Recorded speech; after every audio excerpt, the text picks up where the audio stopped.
ఒక ఆడదాన్ని మోసం చేసి మరొక ఆడదాంతో సంతోషంగా బ్రతకొచ్చాము కానీ ఫ్రెండ్స్, అదే ప్రేమని అదే అభిమానాన్ని మాత్రం ఎప్పటికీ పొందలేరు. ఎందుకనంటే కట్టుకున్న నుసురు జీవితాంతం కూడా ఏదిస్తూ ఉంటుంది. నువ్వు సచ్చిన తర్వాత కూడా ప్రశాంతంగా ఉండేదో అనే విషయం నీకు తెలియకపోవచ్చు.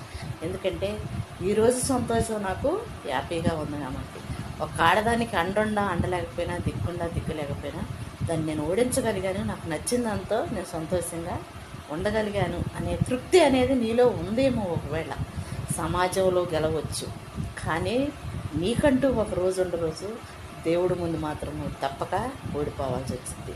ఆడదాన్ని అన్యాయం చేసి ఎవడు బాగుపడ్డాడు ఫ్రెండ్స్ ఈ సమాజంలో?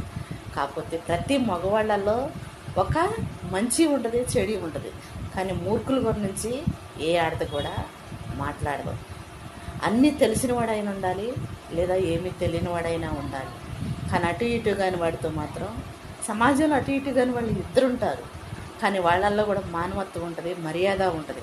కానీ మగోడై పుట్టి ఆడదాన్ని అర్థం చేసుకోలేని జీవితం ఇచ్చే విలువైన జీవితాన్ని మనిషికి ఉండేది ఒకే లైఫ్ అని తెలిసి కూడా వాళ్ళకి ఎంతంతో మనకంతే ఉంటుంది కదా, వాళ్ళలాంటిదే మన జీవితం కూడా అనుకున్నప్పుడు మగోడికైతే కనుక ఇద్దరేసి పిల్లలు కావాలి. అందిన దాంతో పక్కన 10 సార్లు అయినా కానీ సంతోషంగా జీవించాలి. కట్టుకున్న భార్య ఏమైపోయినా పర్లా,